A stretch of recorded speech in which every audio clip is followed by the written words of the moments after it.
Hey guys, this is AJ from AJ's Adventures, and happy Marvel Monday!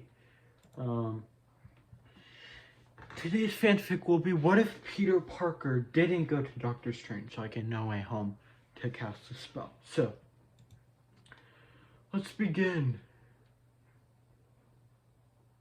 Alright, Peter Parker is sitting in his room, looking as worried as he glances at the glowing hourglass symbol on his wrist. Suddenly, his phone rings. He answers it and hears his best friend, Ned's voice on the other end. Hey man, are you okay? You sounded worried. Yeah, I've been feeling really lost lately. I don't know what to do.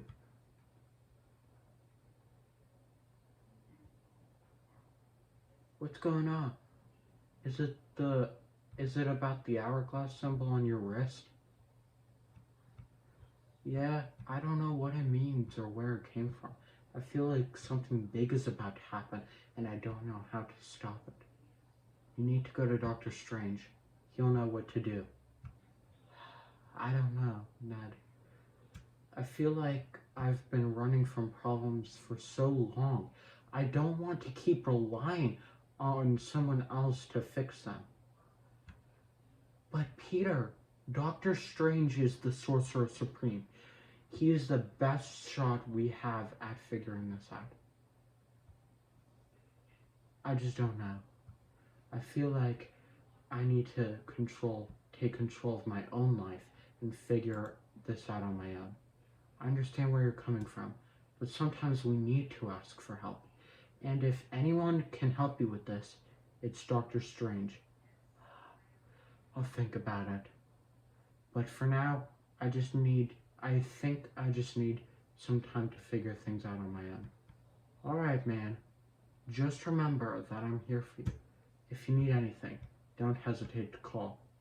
Thanks, Ned. I appreciate it. The call ends, and Peter sets down his phone, deep in thought. He decides to try to figure out what the hourglass symbol means, and what he needs to do on his own without the help of Doctor Strange. How did school go for Peter now that everyone knew he is Spider-Man? Peter Parker is walking through the halls of Midtown School of Science and Technology, trying to ignore the stares and whispers from his classmates. Suddenly, he hears someone calling his name. He turns to see his best friend, Ned, running towards him. Hey man, how did school go today? Everyone knows I'm Spider-Man. Now they're all treating me differently. Yeah, I heard some kids were talking about you. What did they say? Mostly just rumors and speculation. Some people are scared of me. Others think I'm cool. But I don't feel cool. I feel like I'm walking on eggshells all the time, waiting for something to go wrong. I'm sorry, man. That must be tough. And it's not just my classmates. My teachers are treating me differently too. They're always watching me, but like they're waiting for me to mess up. But you're still the same, Peter, right? The one who always gets the best grades and makes everyone laugh. I guess. But it's hard to feel like myself when everyone is looking at me like I'm some kind of superhero or monster. Well, you are a superhero, and you're not a monster. You're my best friend. Thanks, Ned. I needed to hear that. Just then, one of Peter's teachers walks by and gives him a stern look. Peter's smile fades, and he starts to feel anxious again. Don't worry about it, man. Just remember that you're Spider-Man for a reason. You're one of the good guys. Yeah, you're right. I just need to focus on that and not let all the noise get to me. Ned gives Peter a pat on the back, and they continue to walk down the hall. Ready to face the rest of the day together. Did Jameson stop reporting on Peter Parker / Spider-Man and what he did to Mysterio? J. Jonah Jameson is sitting in his office at the Daily Beagle, typing away at his keyboard. Suddenly, one of his reporters bursts into the room. Mr. Jameson, we've got a breaking story about Spider-Man and Mysterio.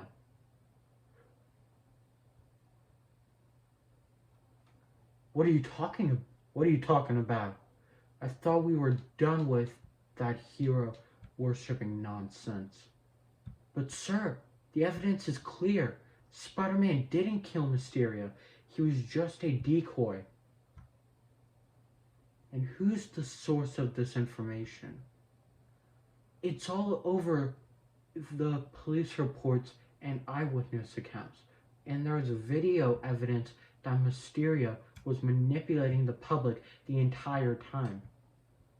I don't know. This seems a little too convenient. What's the angle? There isn't one, sir. The truth is finally coming out about Mysterio, and it's not what we thought. I don't know. I've been on the wrong side of this before. But sir, think about it. We've been reporting on Spider-Man for years, and it's always been one sensationalized story after another. But what if we've been wrong all along? What if we have? Alright, let's run the story. But we're going to need double check every detail. I don't want to make the same mistake again. The reporter nods and rushes out of the room, excited to finally report the truth.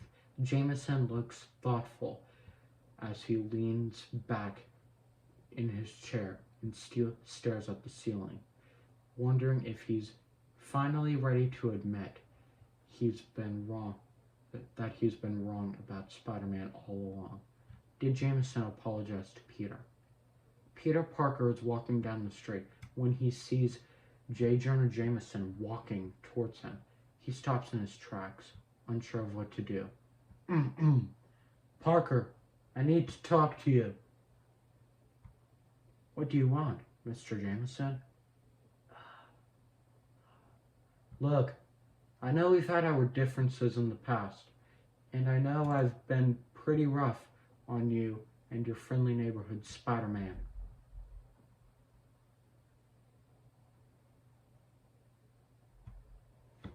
You could say that.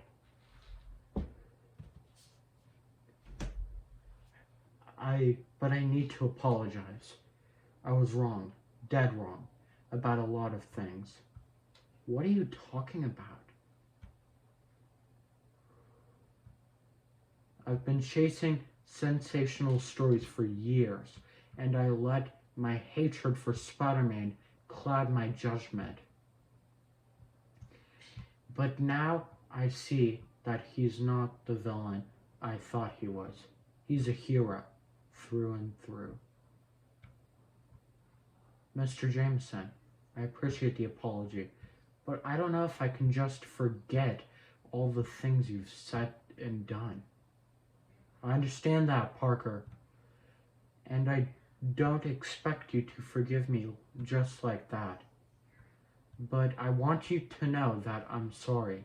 I'm sorry for all the harm I've caused you, and I'm sorry for not seeing the truth sooner. I accept your apology, Mr. Jameson, and I hope that you'll use your platform to spread a more positive message from now on. I will, Parker. I promise. The two men shake hands and part ways, both with a newfound respect for each other. Peter can't help but feel hopeful for the future, knowing that even J. Jonah Jameson is willing to change his ways. Did Peter go to work at the Daily Bugle? Peter Parker is walking into the Daily Bugle building, feeling nervous but excited. He sees J. Jonah Jameson sitting at his desk, looking up as Peter enters the room. Parker, what are you doing here? I wanted to talk to you, Mr. Jameson. About what? I know we've had our differences in the past, but I think it's time for a fresh start. And I was hoping that maybe I could work for the Daily Bugle. Work for the Daily Bugle? You want to work for me? Yes, sir. I know I have a lot to offer, and I want to use my skills to make a positive impact. Well, I'll be. I never thought I'd see the day. So, what do you say? Are you willing to give me a chance? All right, Parker. You've got yourself a job, but don't expect any special treatment. You'll have to prove yourself just like anyone else. Thank you, Mr. Jameson. I won't let you down. Peter eagerly heads to his new workspace, ready to start a new chapter in his life. Jameson watches him go, still stunned by the turn of events, but he can't help but feel hopeful for the future, knowing that he's got a talented new reporter on his team. Did Ned and Betty get back together? Ned and Betty are sitting at a coffee shop, sipping drinks and chatting. They both seem a bit nervous. Betty, I have something I want to talk to you about. What is it, Ned?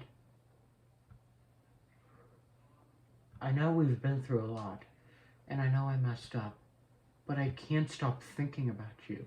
I love you, Betty, and I want to make things right. Ned, I love you too, but I'm not sure it's that simple. I know, but I'm willing to do whatever it takes to make it work. I miss you. I miss us. And I don't want to lose you again. I miss you too, Ned.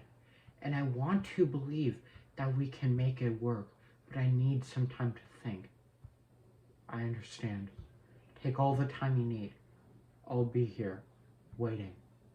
The two of them finish their drinks and part ways, with a lot to consider. They both still love each other, but they're not sure if they can overcome their past and build a future together. But for now, they're willing to give it a try. Did MJ and Peter get married and have kids?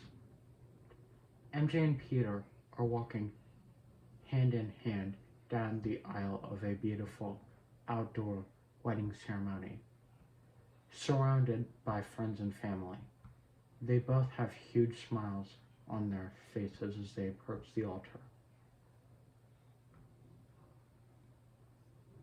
You look amazing. You don't look so bad yourself.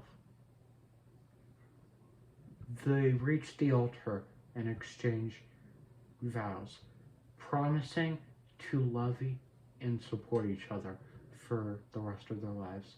They kiss as husband and wife, to the cheers and applause of their guests. Years later, Peter and MJ are sitting in a park, watching their children play on the swings. They're both tired but happy. Their love for each other stronger than ever. They're growing up so fast. I know, but I wouldn't have it any other way. I never thought this was possible, being married to the love of my life and having a family. It's a dream come true. And it's all thanks to you. You make me a better person, MJ. I love you. I love you too. They sit there, watching their children play, happy and content. They've faced many challenges over the years, but they've always stood by each other and overcome them. And they know that as long as they have each other, that they can face anything that comes their way. Did Peter tell his kids he's Spider-Man? Peter is sitting in his living room with his children, who are both excited and curious. Kids, there's something I need to tell you. What is it? What is it, Dad? Yeah, what is it? I'm Spider-Man. What? You're Spider-Man? That's so cool.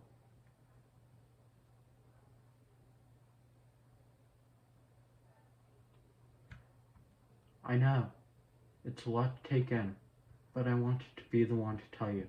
And I want you to know that no matter what, I'll always be here to protect and love you.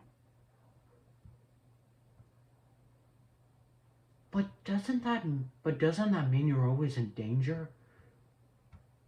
But it also means you're a superhero. Yes, it can be dangerous, but it's also a responsibility I take very seriously. And I'm proud to be able to use my powers to help people and make the world a better place. But what about Mom? Does she know? Does she have powers too? Yes, your mom knows. And no, she doesn't have powers. But she's the strongest person I know, and she supports me every step of the way. That's so cool. I can't wait to tell my friends. Not so fast. That's a secret. This is a secret we need to keep, just between us. But I'm so glad I could share it with you. The children not in agreement, still in shock that their dad is a superhero. And as they grow up, they'll continue to support and admire their dad, proud of the man and hero he is. Did Jameson show Peter the video of Mysterio lying? J. Jonah Jameson is sitting at his desk in the Daily Beagle, going through some files, when Peter Parker walks into his office. Mr. Jameson, what can I do for you? Parker, I have something that's going to make your day. What is it? Take a look at this. Take a look at this. The video shows Mysterio admitting that he lied about the multiverse and that his entire plan was just a big deception. You see that, Parker? Mysterio was nothing but a fraud, and you were right there, playing right into his hands. I had no idea. That's right. You were the dupe, Parker, and the Daily Bugle was the only one with the scoop. Thanks to this video, we've got the real story, and we owe it all to you. I didn't do it for the credit. I did it because it was the right thing to do. That may be true, Parker, but it doesn't change the fact that you were the key to bringing down Mysterio. I just wish I had known sooner. It would have saved a lot of people a lot of trouble. You and me both, Parker. But the important thing is that the truth is out there now. and the Daily Bugle was the one to break the story. Great. Just as I always wanted. Just what I always wanted. To be known as the guy who got taken in by Mysteria.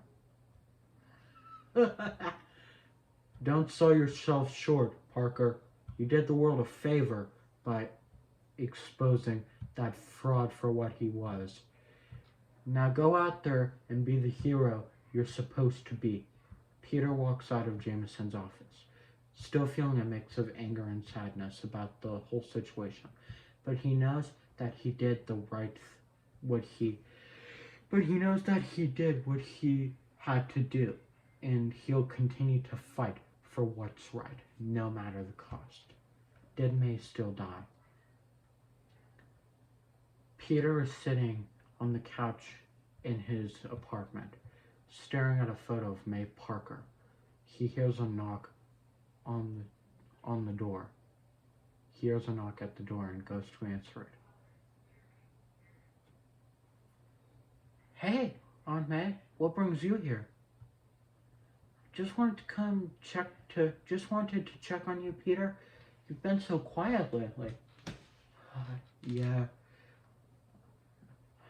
I've been thinking about a lot of things. I've just been thinking about a lot of things. Is there something you want to talk about? Is there something you want to talk about? I've been thinking about what happened to Uncle Ben and how I could have prevented it. Peter, you can't keep blaming yourself for what happened. You didn't know what was going to happen, and you've been using your powers for good ever since. That's what Uncle Ben would have wanted. I know, but sometimes it's hard to shake the guilt. You're a good person, Peter, and a good Spider-Man. Uncle Ben would be proud of you. Thanks, Aunt May. It means a lot to hear that. It means a lot to hear you say that. The two sit together on the couch, talking about Uncle Ben and all the good that Peter has done as Spider-Man. The conversation is interrupted by a phone call from MJ, and Peter excuses himself to take the call. When he comes back, Aunt May is gone. I miss you, Aunt May. The scene ends with Peter sitting alone on the couch, still looking at the photo, still holding the photo of May, and remembering all the good times they had together. Did Happy and Peter become friends after May's death? Peter is sitting in his apartment, staring out the window. Happy Hogan enters. Hey, Peter, you don't mind if I come in? Hey, Peter, you mind if I come in? Oh, hey, Happy? Yeah, sure. I just wanted to check on you. I know things have been tough since May passed. Yeah, it's been really hard. I lost my wife too, you know. It's never easy. I didn't know that, Happy. I'm sorry.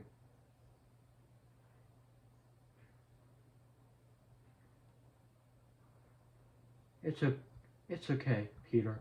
It was a long time ago, but I know what it's like to lose someone you love.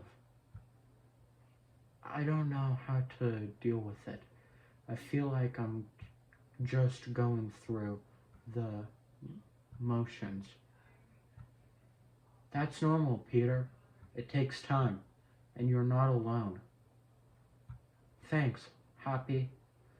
It means a lot to hear that. Of course, Peter. You're like a son to Tony, and you're like a son to me too. Really? Yeah, Peter. You're one of the good guys, and I'm always here for you. The two sit together in silence for a few moments, lost in their thoughts. Then Happy stands up. Well, I should get going, but if you need anything, just let me know, okay? Thanks, Happy. I appreciate it. The scene ends with Happy leaving and Peter sitting alone, feeling a little less alone with Happy's words of comfort. Did Peter take over Stark Industries? Peter is in a meeting with the board of directors at Stark Industries. We've been talking about the future of Stark Industries, and we've decided that it's time for a change. Tony Stark was a visionary, but now he's gone, and we need someone who can step up and lead this company into the future. I understand where you're coming from, but I don't think I'm the right person for the job. I'm still just a kid. I don't have the experience or the knowledge to run a company like this. We disagree, Peter. You have the heart and the courage of Tony Stark, and you've proven yourself time and time again as Spider-Man. Plus, you have the support of Happy Hogan and the rest of the Stark Industries team. They believe in you, Peter. I don't know. This is a big responsibility.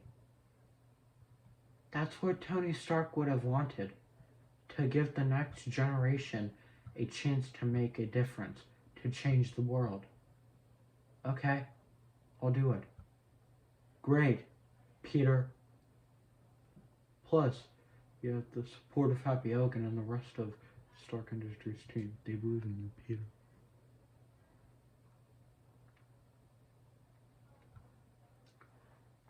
I don't know. This is a big responsibility. That's what Tony would have wanted. That's what Tony Stark would have wanted. To get the next generation to a chance to make a difference. To change the world. Okay, I'll do it. Great, Peter. We knew you'd make the right choice. The scene ends with Peter standing in front of the board of directors, feeling a mix of excitement and apprehension as he takes on the mantle of Stark Industries and the legacy of Tony Stark. Would Peter lead the Avengers? The Avengers are gathered in their headquarters, discussing their next mission. The situation is critical. We need to act fast to stop this threat. Agreed, but who shall lead us into battle? We've all been rotating the leadership role. It's anyone's turn. Not anymore. We have a new leader, Peter. Everyone turns to look at Peter, who is standing in the back of the room. Me? Yeah. You, kid. You've proven yourself time and time again. And we thank you. We're with you. We're with you, Peter. I. Let's do this. Let's do this. Okay. Let's do this. The scene ends with Peter leading the Avengers into battle, taking charge and inspiring his fellow heroes with his courage and determination.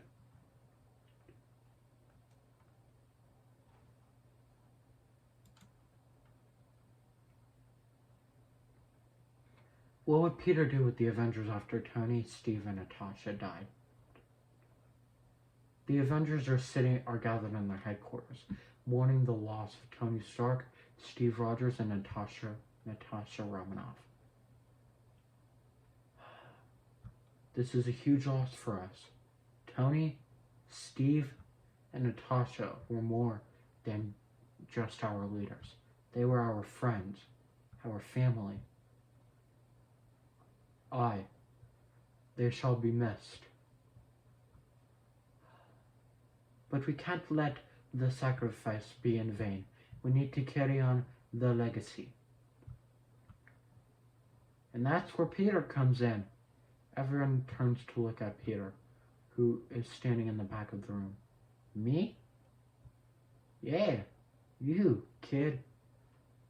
You have what it takes to lead the Avengers. You have the heart, the courage, and the determination of Tony, Steve, and Natasha.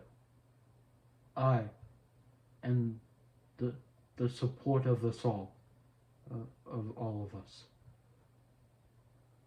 Let's do this. Okay, let's do this.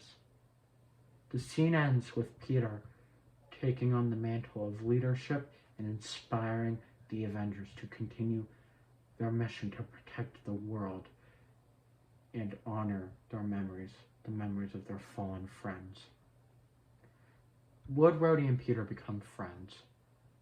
Peter and Rhodey are sitting in the Stark Industries break room, sipping coffee and chatting. So, Peter, I have to admit, I was skeptical about you at first. Ha! Yeah, I can understand that. I was just a kid with powers. But you've proven yourself.